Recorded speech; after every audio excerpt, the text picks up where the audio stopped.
You might have already heard about all the wonderful benefits of cold exposure, especially if you've listened to Andrew Huberman's podcast. Andrew Huberman, in case you don't know, he's a neuroscientist.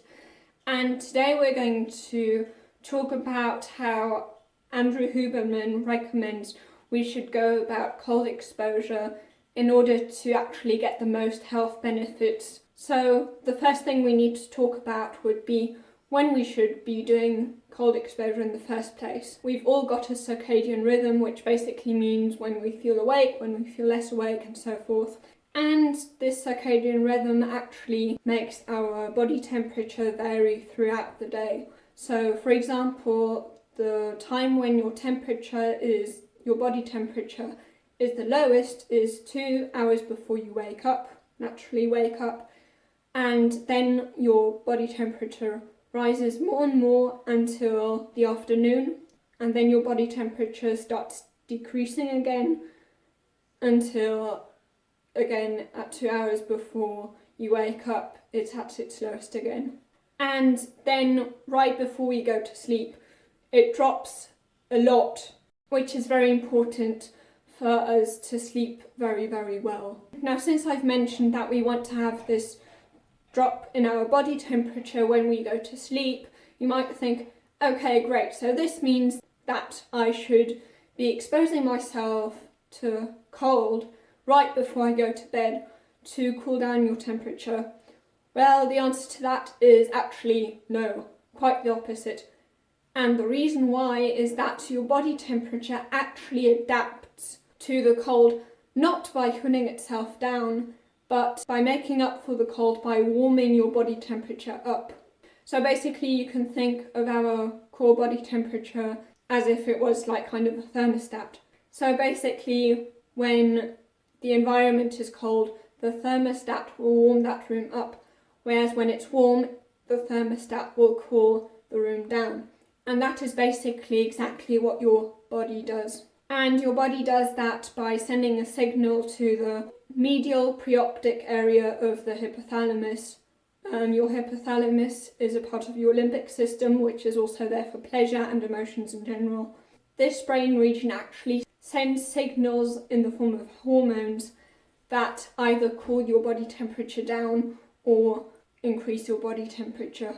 So, the best thing to do for your circadian rhythm isn't right before you go to bed, but instead, if you do it in the morning, when your body temperature is supposed to increase anyway, that is much, much better. Now, you may also be wondering, well, what is that best kind of cold exposure? So the most effective of these methods would be the cold immersion, then the next best thing would be having a cold shower, and then the next most effective thing would be going outside for a short period of time in the cold with maybe no jacket on and then quickly going indoors again.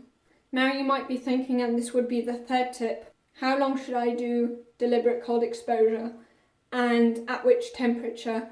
And unfortunately there's no one size fits all. It's not that simple. It really depends on the person. But if you're a beginner, you really, really need to be careful. Then you're not well adapted to the cold. So already temperatures that maybe aren't that cold for people who have done it over and over again can be kind of dangerous for you. A basic rule of thumb is that you should only do it up until the point where you feel, I do feel very uncomfortable, but I could stay a little longer.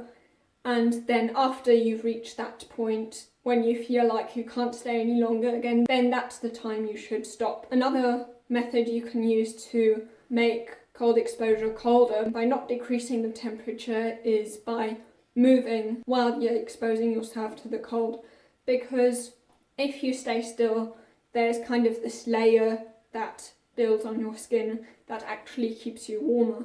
Whereas when you move, then that layer isn't going to be there and then it's going to feel colder for you.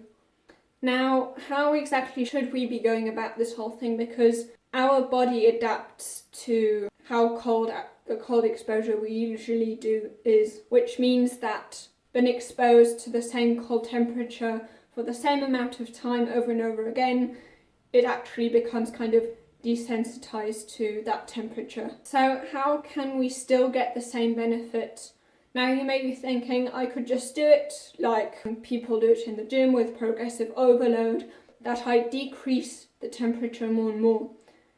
And yes, at first that could work. However, with cold exposure, at some point it's actually very dangerous. If it's too cold, you could actually die. So temperatures that are way too cold can very quickly become dangerous.